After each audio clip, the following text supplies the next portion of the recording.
기도하겠습니다. 좋으신 하나님, 오늘도 하나님 앞에 기쁜 마음으로 주를 경배하는 마음으로 예배를 드립니다. 하나님 영광 받으시기를 소원합니다. 예수 그리스도 이름으로 기도합니다. 아멘. 171장 찬양하겠습니다. 171장입니다. 하나님의 독생자.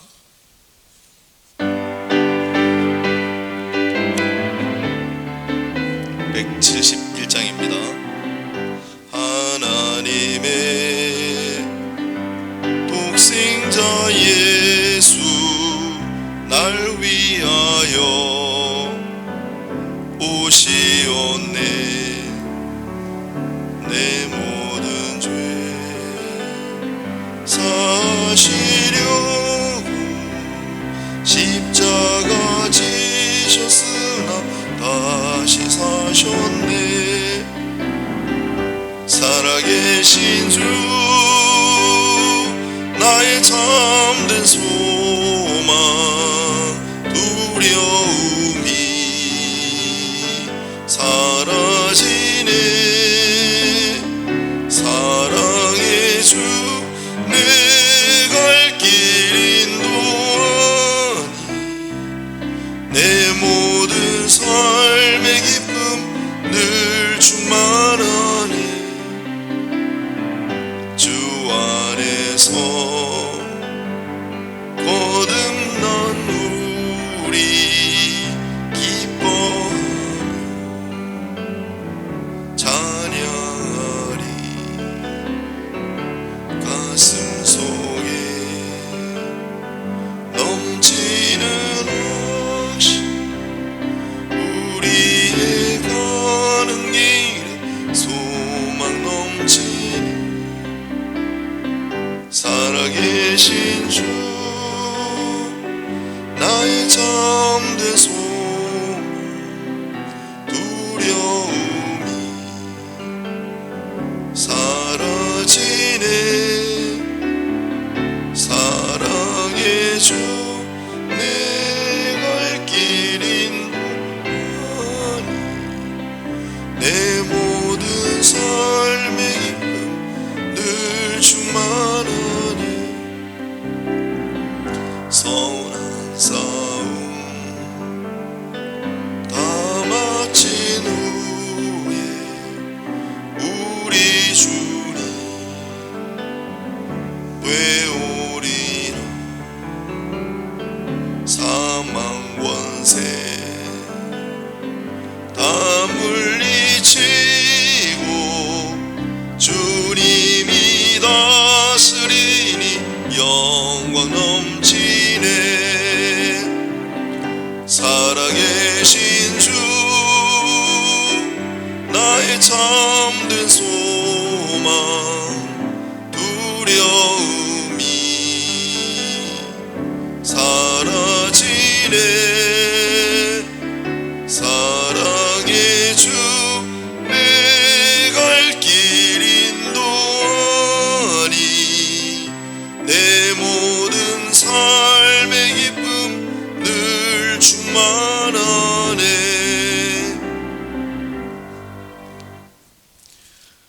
아멘. 하나님 말씀 보겠습니다. 신명기 말씀 계속해서 이어보겠습니다. 21장 뒷부분 하겠습니다. 신명기 21장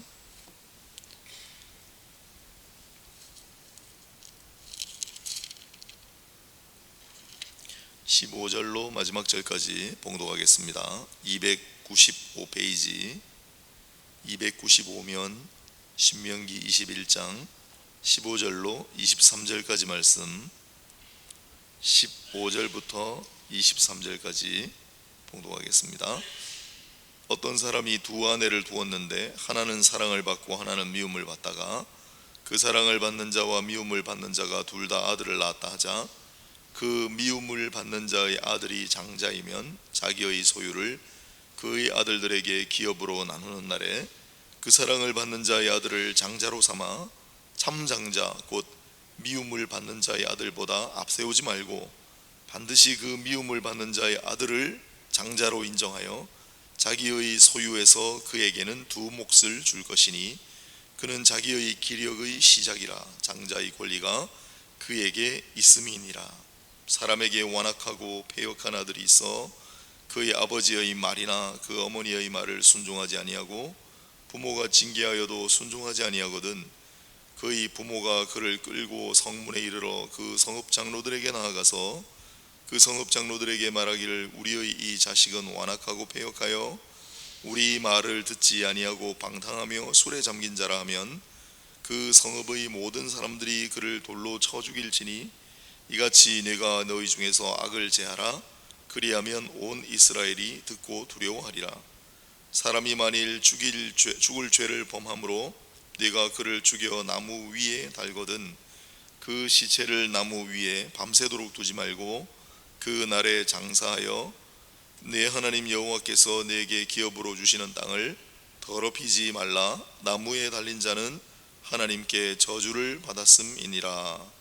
아멘. 오늘 신명기 21장 15절로 23절까지 나무에 달린 맏아들 제목으로 말씀을 증거하겠습니다. 우리 신명기 법전을 계속 보고 있는데 여러 가지 구절들이 나옵니다만 오늘 장자에 관한 말씀이 나오고 나무에 달린 자 구절이 나옵니다. 중간에는 패역한 아들에게 내리는 벌 있습니다. 자, 먼저 장자에 대해서 여러분 만일 두 아내가 있다고 칩시다. 사실은 한 아내로 족한데 어떻게 하다 보면 지금 성경 앞부분에 아내들을 많이 두는 경우가 있죠. 뭐 하나님께서 잘한다 라고 말씀은 안 하셨습니다. 그러나 뭐 여러 가지 그 당시 풍습 또 여러 가지 상황 속에 야곱도 본래 여러 명의 아내를 두려고 한 건 아닙니다. 그죠? 라헬을 아내로 맞이하려고 사실은 그 친척이 됩니다. 외삼촌이라고 되어 있지만 촌수를 따져보면 사실 외삼촌은 아닙니다. 몇촌이 되는데 반갑게 맞아줬어요, 야곱을. 그런데 네 품삯을 정하라.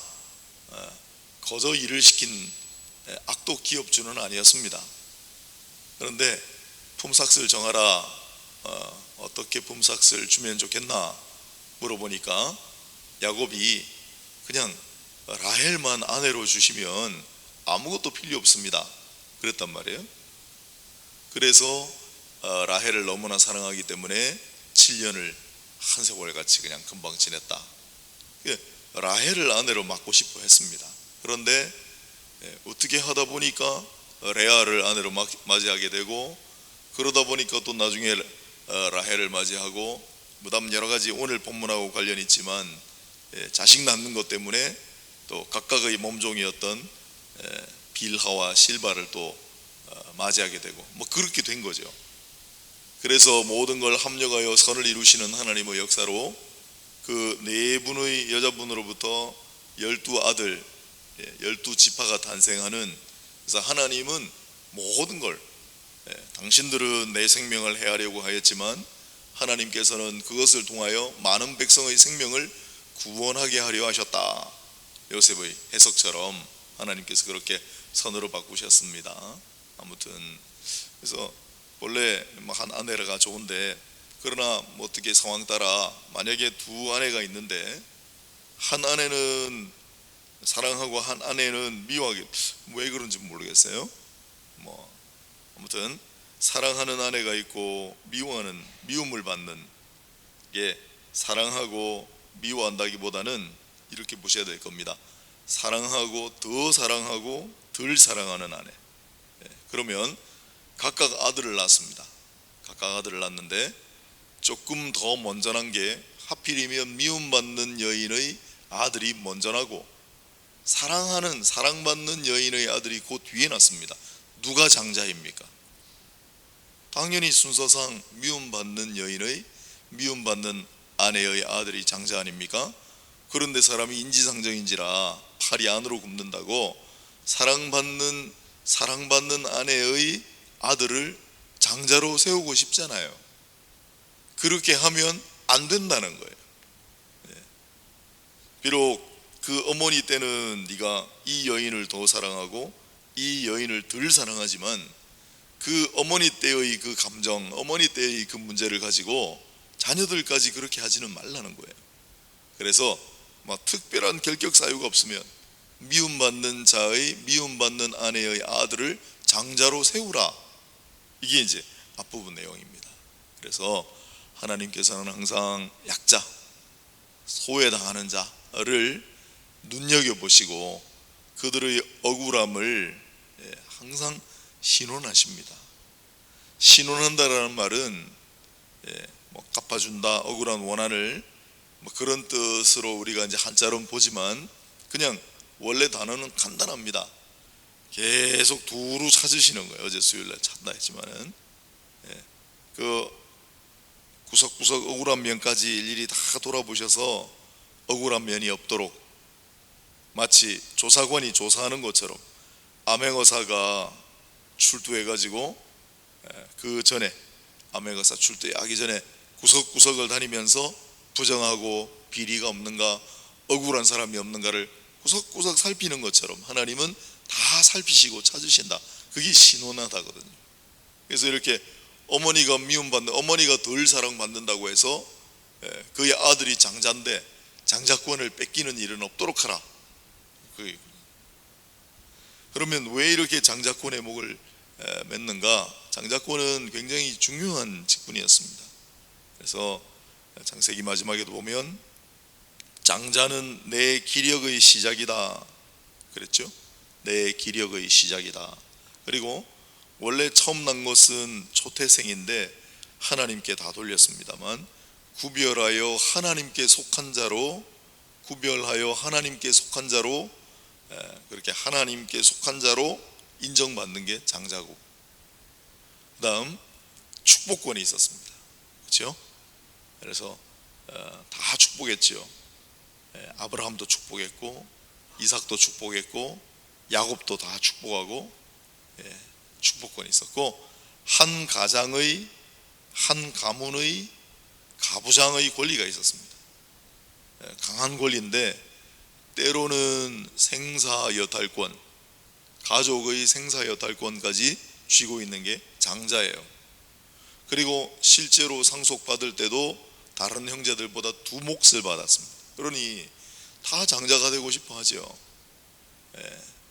그래서 그 장자권에 대한 집착, 장자권에 대한 탐욕, 이런 것 때문에 또 역사가 많이 굴절되는 걸 보게 됩니다만, 아무튼 장자에 관한 권리가 이렇습니다.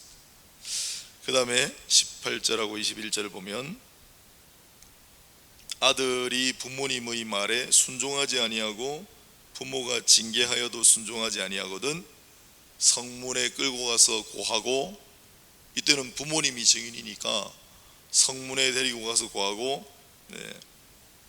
거기 20절에 보면 완악하고 배역하여 우리 말을 듣지 아니하고 방탕하며 술에 잠긴 자라 성읍의 모든 사람들이 그를 돌로 쳐 죽일지니 너희 중에서 악을 제하라. 아무튼 자녀가 부모에게 순종하는 것을 십계명은 강조했고, 만일 자녀가 부모를 순종하지 않으면 구체적인 처벌 조항도 많이 두었습니다. 출애굽기부터 쭉 있는데 이제 이 신명기가 세 번째 판이에요. 그래서 하나씩 차례대로 해보면 자녀가 부모를 칠 경우에, 그런 일은 절대 있어서는 안 되지만 혹여라도 자녀가 부모를 칠 경우는 바로 사형입니다. 그 뭐 예외 조항도 없습니다. 또한 자녀가 부모를 모욕하거나 저주해도 그냥 사형입니다. 그것도 예외 조항도 없습니다. 그래서 부모에게 폭행을 가하거나 부모를 모욕하거나 저주할 경우는 그 자식은 그냥 바로 사형이에요. 그리고 이제 오늘 신명기 법전에 하나 추가한 거예요. 자녀가 부모에게 순종하지 아니할 때, 부모님 좋은 말로 잘 이야기하시는데도 부모님의 말씀을 순종하지 아니하고 거역할 때, 그것도 사형이에요. 그러니 자녀가 부모에게 순종하라는 그러한 십계명을 강조하는 그러한 조항들이기도 하지만 가정의 질서, 더 넓게는 가정의 성결, 더 넓게는 이 땅의 성결, 이런 걸 잘 지켜서 가정도 성결하게 하고 이 땅을 성결하게 하라. 그래서 너희 중에서 악을 제하여 땅을 더럽히지 않게 하라. 그렇게 나오는 거예요. 가정의 성결, 뒤에 가면 총회의 성결, 결혼의 성결, 심지어 이혼의 성결, 신혼의 성결, 다 성결에 관한 내용입니다. 자, 그 다음에 22절로 23절은 나무에 달린 자에 관한 특별한 규정입니다. 만약에 죽을 죄를 범함으로 앞에 이제 아들이 사형을 당했지 않습니까? 그래서 그걸 연결해 가지고 만약에 죽을 죄를 범해서 죽여서 나무 위에 달거든 시체를 나무 위에 밤새도록 두지 말고 그날에 장사하라. 왜냐하면 나무에 달린 자는 저주를 받았기 때문에 그거 계속 밤새도록 해놓으면 그 저주 때문에 땅도 더럽히는 게 되니까 시체를 나무 위에 밤새도록 두지 말고 당일 장사하라. 끌어내려서 그런 이제 특별한 규정이 있습니다. 나무에 달린 자. 사실은 신명기에 이렇게 해놨습니다만 뒤에 이제 여호수아서에 본격적으로 나오는데 앞부분에도 이미 한 번 있었어요. 바알부올 사건 때문에 민수기에 발람의 유혹으로 말미암아 많은 이제 이방 여인들하고 음행을 저지르게 되고 그때 큰 하나님의 심판이 있었는데 그때 나무에 달린 그런 말이 나옵니다. 그러나 여호수아서에 가면 여러 이방 왕들을 잡아서 죽이고 나무에 달았다 그런 내용이 나오고 훗날 안타까운 일이지만 사울 왕하고 그의 아들도 나무에 벳산 성벽에 그때는 달렸죠. 아마 나무에 달아서 성벽에다가 매달지 않았을까 그런 내용들이 나오는데 여기까지는 그냥 죽여서 나무에 다는 거예요. 죽여서 나무에 달아서 본보기를 보이고 경계를 삼고 하는 건데 그러나 나무에 달아서 계속 죽어가도록 하는 그러한 잔인한 형벌은 저 뒤에 가면 에스더서에 나옵니다. 에스더서에. 그렇죠. 하만과 모르드게 이야기. 그래서 하만이 모르드게를 죽이려고 또한 유대인들을 말살시키려고 획책했던 그 상징으로 높은 장대를 달아서 거기에다가 메어서 죽이려고 그랬죠. 그러나 거꾸로 하나님께서 역전시키셔서 그 당사자 아말렉의 후손입니다. 그 당사자가 나무에 달려 당하게 하는 그런 역사.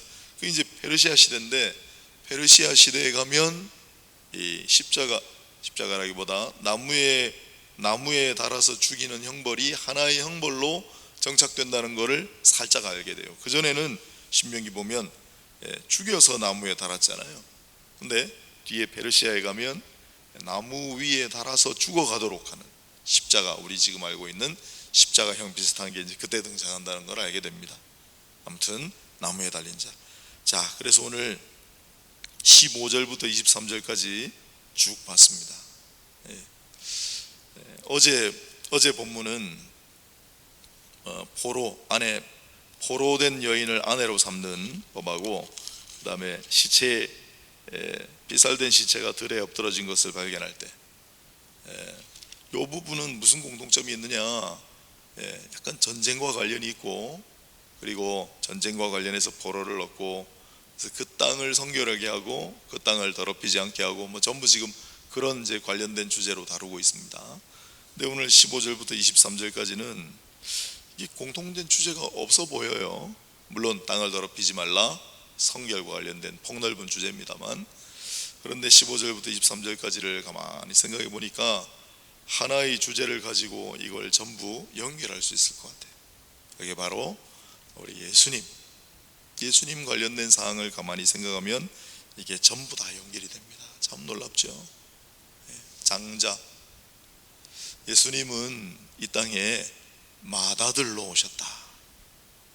예수님은 이 땅에 장자로 오셨다라는 말이 신약 성경에 많이 나옵니다. 누가복음 2장 7절에는 그가 맏아들로 태어나서 강보에 쌓여 구유에 누이셨느니라. 맏아들로 오셨다, 장자로 오셨다, 그렇게 되어 있고요. 또한 우리가 잘 알고 있는 로마서 8장 29절을 보면 하나님께서 미리 정하신 자로 하여금 미리 정하신 이들을 위하여 맏아들이 되게 하셨느니라. 예수님을 맏아들이 되게 하셨다, 예수님을 장자가 되게 하셨다, 이렇게 나와요. 그가 부활의 첫 열매가 되게 하셨다, 마찬가지예요. 그가 부활의 첫 열매, 부활의 맏아들, 부활의 장자가 되게 하셨다. 그래서 맏아들과 관련되는 구절은 예수님을 기억하게 해요. 예수님이 맏아들로 장자로 이 땅에 오시고, 그리고 우리들이 그 뒤를 잇는, 예수님이 이 땅에 맏아들로 오셨는데 사람들은 그를 미워했어요. 유대인들은 그를 미워하고 저주하고 결국은 나무에 달아 죽였어요. 그래서 나무에 달려 죽은 맏아들이세요. 그런데 나무에 달린 자마다 저주를 받았다, 그런 신명기 구절이 있습니다. 나무에 달린 자는 저주를 받았느니라. 이게 예수님의 제자들한테는 엄청난 딜레마예요. 이게 고민이에요. 그들은 율법을 잘 알고 있기 때문에 예수님이 십자가에 못 박혀 나무에 달려 돌아가시는 모습을 보자 그들은 충격을 받습니다. 왜? 나무에 달린 자는 저주를 받았다 라고 하는 구절 때문에, 그러면 우리 주님은 저주를 받으셨는가? 여러분 어떻게 생각하십니까? 그래서 베드로 같은 사람은 수제자인데 이 이야기를 하지 못하고 나무에 달려 죽으심으로 친히 우리의 죄를 담당하셨느니라, 그렇게만 써놨어요. 그러면 나무에 달려 죽은 자는 저주를 받은 자니라 라고 하는 이 구절은 어떻게 된 것이요? 라고 누군가 물어볼 수도 있었을 텐데 뭐라고 대답했을까요? 그러나 그냥 베드로는 그가 친히 나무에 달려 죽으심으로, 나무에 달렸다는 사실을 알아요. 그러나 나무에 달려 죽으심으로 우리의 죄를 속량하셨다까지만 썼어요. 그런데 바울이 등장합니다. 바울이 등장해서 바울은 회피하지 않습니다. 정면으로 그 사실을 바라보고 갈라디아서에 써놨잖아요. 나무에 달려 죽은 자는 저주를 받았음이니, 예수께서 나무에 달려 돌아가셨다, 사실이다. 그러면 예수님께서 나무에 달려 돌아가신 것은 저주를 받으십니까? 그렇다. 그런데 자신의 죄로 말미암아 저주 받으신 것이 아니라 우리를 대신하여 율법의 저주 아래에 계심으로 우리가 받을 저주를 친히 다 받으셨다. 우리가 받을 저주를 다 이기셨다. 그래서 우리는 이제 다시는 율법의 저주 아래 놓인 자가 되지 아니한다. 그 우리가 받을 저주를 주님께서 다 사라지게 하시려고 친히 나무에 달리셨다, 이렇게 해석을 했어요. 그렇죠? 주님께서는 나무에 달려 죽은 자는 저주를 받은 자이니라 라고 하는 그 수치, 그 모욕을 우리를 위해 감수하기로 하셨어요. 그래서 나무에 달려 돌아가셨어요. 맏아들이고 장자이신데도 친히 하나님의 아들로 나무에 달려 돌아가시는 수모를 감수하셨다. 그게 우리 예수님의 이야기고, 그 이야기를 인용을 해놨잖아요. 오늘 21장 22절 마지막 구절을 그대로 인용해놨습니다. 오늘 내용은 장자, 또 불순종한 아들을 죽임, 나무에 달린 자, 흩어져 있는 조항들 같지만 전체적으로는 땅의 성결, 하나님 백성들의 성결을 이야기한다고 보면 되지만 소재는 각각 다른데, 그러나 참으로 교묘하고 절묘하게도 뒤에 다른 구절도 마찬가지지만은 예수님을 깊이 묵상하면, 예수님을 깊이 생각하면 예수님이라고 하는 공통의 주제를 통해 이 달라 보이는 소재들이 다 하나로 연결되는 놀라운 묵상을 할 수가 있다. 주님은 이 땅에 맏아들로 오셨습니다. 우리를 위하여 이 땅에 장자로 오셔서 우리를 위하여 친히 그 몸을 내어주심으로 부활의 첫 열매가 되시고, 우리도 부활의 열매, 부활의 동생들이 다 되게 하셨다. 또한 친히 나무에 달려 그 몸으로 저주를 감당하심으로 우리를 율법의 저주 가운데서 속량해 주셨다 라고 하는 사실을 우리가 오늘 새벽에 깨닫습니다. 늘 주님의 그 은혜, 주님의 그 사랑을 깊이 묵상하고 예수의 은혜 아래 살아가시는 모두가 되시기를 주님 이름으로 축복합니다. 또한 그 은혜 마음에 간직하고 이제 오늘 우리가 그대로 다 받지는 않지만 우리 마음대로 우리 기분대로 행하는 일이 없도록, 욕심과 탐욕 때문에 그릇되는 일이 없도록, 특별히 만일에 내가 아주 좋아하는 분이 있어요. 그러면 내가 좋아하는 분의 자녀들은 다 이뻐 보여요. 그런데 여러분, 내가 별로 안 좋아하는 분이 있어요. 그러면 그분의 자녀들은 어떻습니까? 그분의 자녀도 사랑으로 대해야 됩니다. 더 사랑으로 대하라. 그게 오늘 이 말씀 본질이잖아요. 성경이 신명기에 그런 구절도 나옵니다. 부모의 죄 때문에 자녀에게 치죄하지 말라. 연좌죄를, 일종의 연좌죄를 금지하는 거예요. 부모님 때문에 그 자녀까지도 죄에 연루시키지 말라. 부모님은 부모님이고 자녀는 자녀다. 마찬가지예요. 죄가 그랬다면 사랑도 마찬가지예요. 부모님 사랑하면 자녀를 사랑하는 건 뭐 너무 당연한 거죠. 그 부모는 별로 안 사랑하는데 그 자녀는 어떻게 할 거냐? 그건 다른 문제다라는 거예요. 원수까지도 사랑하라고 하셨는데 그 말씀을 잘 기억하고 끊임없이 사랑을 베푸시기를 부탁을 드립니다. 아멘. 또한 22절 23절 나무 아래에 달린 자 우리가 가만히 묵상하면 주님은 우리를 위해 이 수모를 감당하셨어요. 우리는 대부분 조금 자존심이 상하고 약간 모멸감을 느끼면 못 견디는 게 있습니다. 그러나 주님이 나를 위하여 수치와 모욕을 감수하셨다. 자존심, 체면, 주님은 우리를 위해 그걸 다 내려놓으셨어요. 그걸 전부 감당하셨어요. 우리가 그런 주님의 은혜를 만큼이라도 이해한다면 우리도 그런 모습으로 살아야 되지 않겠습니까? 내가 떳떳하고 하는 향하여 부끄러움이 없다면 누군가 나에게 모욕을 가하고 누군가 나에게 수치심을 느끼게 하고 누군가 내 자존심을 상하게 해도 주님을 기억하시고 주님의 모습을 기억하시고 주님의 사람으로 의연하게 대처하시기를 바랍니다. 기도하겠습니다. 하나님, 오늘도 우리 하나님의 말씀을 통해 사랑하는 주님의 모습을 바라봅니다. 우리를 위해 십자가에 못 박혀 돌아가신 주님, 우리를 위하여 맏아들 부활의 첫 열매가 되어지신 주님, 우리를 위해 수치와 모욕과 모진 수모를 다 감수하신 주님, 주님 감사합니다. 주님 감사합니다. 늘 주님 바라보게 하옵소서. 주님으로 충만하게 하옵소서. 그 은혜를 우리가 깊이 묵상할 때 우리가 살아가는 동안에도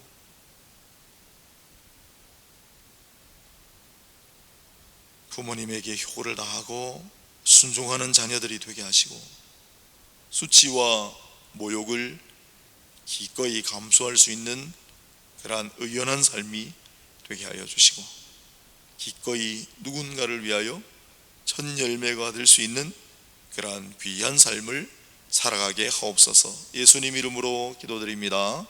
아멘. 같이 기도하겠습니다. 기도하실 때 우리 교회를 위해서 간절한 마음으로 한번 기도합시다. 교회를 위해 주님, 내가 여기 있나이다. 나의 기도를 받으시고 이 교회 위에 하나님 은혜를 베풀어 주옵소서. 우리의 기도를 통하여 교회의 모든 구성원이 다 은총을 누리게 하옵소서. 같이 한번 간절한 마음으로 이 시간에 합심해서 교회를 위해 먼저 한번 기도하고, 또한 여러분의 기도 제목 가지고 기도하시고, 또한 일단 교회를 위해서 한번 먼저 합심해서 한번 우리 같이 기도하도록 하겠습니다.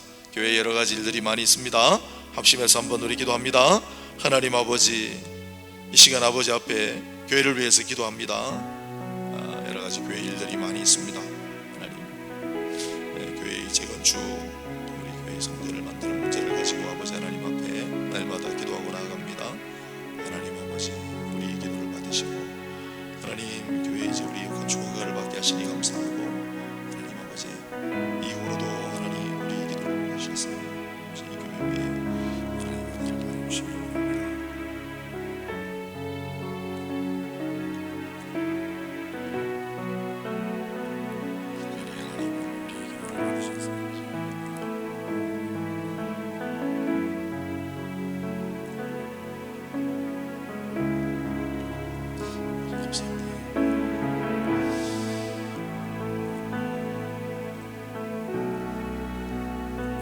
하나님, 늘 교회를 위해 구합니다. 교회 재건축, 성전 건축이 잘 진행될 수 있도록 하나님 은혜를 베풀어 주십시오. 교회 모든 구성원들을 위해 기도합니다. 하나님, 우리의 기도를 받으시고 우리를 만물 삼으셨어. 다른 모든 교회 권속들도 동일하게 은혜를 누리게 하여 주시옵소서. 하나님, 이 새벽에 나와 기도하는 우리의 기도를 받으시고 온 교회 온 성도의 기도로 받아주시옵소서. 하나님 아버지, 교회 아버지 이제 이주하고 임시거처에 거하고 광야 생활을 해야 합니다. 하나님, 우리의 기도를 받으셔서 모든 임시거처 광야 생활 가운데 영적인 구름 기둥 불 기둥으로 우리를 인도하시고 지켜보호하여 주시기를 소원합니다. 하나님 아버지, 교회 다음 세대들을 위해 기도하고 교회 여러 가지 일들을 위해 기도합니다. 하나님 아버지, 우리의 기도를 받으시고 교회 위에 하나님 은총을 더하여 주옵소서. 우리를 만물 삼으시고 교회를 긍휼히 여기시고 풍성하게 하옵소서. 주님, 우리의 기도를 받으셔서 교회 위에 은총을 더하여 주시고 풍성한 은혜를 더하여 주옵소서. 주님, 교회 환우들 많이 계십니다. 어려운 자들을 위해 기도합니다. 우리의 기도를 받으시고 주님, 어려운 우리 환우들, 참 많은 성도들 하나님 치유와 회복의 연애도 베풀어 주시옵소서. 하나님, 교회 건축이 하나님께 영광이 되게 하시고 온 성도가 합심하여 새롭게 하나님의 집을 지어드릴 수 있도록 인도하여 주옵소서. 각양 기도 제목 가지고 늘 기도하시고 이 시간 우리 각자 기도 가지고 기도하시다가 자유롭게 귀가하시면 되겠습니다. 다 같이 계속해서 기도하시다가 안전하게 대구를 향하시기 바랍니다. 기도하겠습니다. 하나님 아버지, 새벽에도 아버지 앞에 나와 안전한 마음으로 기도하게 하시니 감사합니다. 하나님 아버지, 우리가 헛된 헛된 탐욕, 헛된 집착을 추구하지 아니하도록 도와주시고 담백한 마음으로 하나님 아버지, 그러나 우리가 나머지 우리에게 있는 여러 가지 일들을 잘 감당하고 하나님 우리에게 주신 다해지는 수치와 없는 무욕과 자존심 상하는 일들 체면과 주님의 모습을 바라보며 내를 우리가 감당할 수 있는 그러한 우리가 될 수 있도록 인도해 주시기를 소망합니다. 하나님, 오늘 말씀으로 주신 많은 것들을 통해서 깨달음을 얻는 대로 우리의 삶 가운데서 실천하고 살아갈 수 있도록 인도해 주시기를 소망합니다. 날마다 주님의 모습을 바라보고 주님께서 행하셨던 모든 모습과 주님께서 행하셨던 모든 말씀을 우리의 마음에 잘 새겼습니다. 우리가 그 주님의 사람답게 살아갈 수 있도록 인도해 주시기를 소원합니다. 우리의 삶의 현장 장면마다 늘 끊임없이 주님을 묵상하고 주님 닮은 모습대로 살아갈 수 있도록 하나님 아버지, 우리의 마음이, 우리의 심령이, 우리의 말이, 우리의 행동 모든 일거수일투족이 오직 주님으로 충만하게 하옵소서. 예수로 충만한 자들이 되게 하옵소서. 숨쉬는 것도 예수요, 생각하는 것도 예수요, 본받는 것도 예수요, 손도 예수요, 발도 예수요, 우리의 몸도 예수를 담는 자들이 되게 하여 주시옵소서. 그렇게 하는 순간순간마다 모든 상황마다 우리 주 예수 그리스도를 바라보고 묵상하고 예수님을 본받고 예수님을 마음에 담고 예수님으로 충만한 자들이 되게 해주시기를 간청하고 기도합니다. 예수의 말을 닮아가는 자들이 되게 하여 주시고 예수의 축복을 닮아가는 자들이 되게 하여 주시고 예수의 헌신을 닮아가는 자들이 되게 하여 주시고 예수의 기도를 닮아가는 자들이 되게 하여 주시고 예수의 희생을 닮아가는 자들이 되게 하여 주시고 예수 그리스도의 십자가를 나도 지고 내 십자가를 지고 예수님의 뒤를 쫓아가는 자들이 될 수 있도록 인도하여 주시옵소서.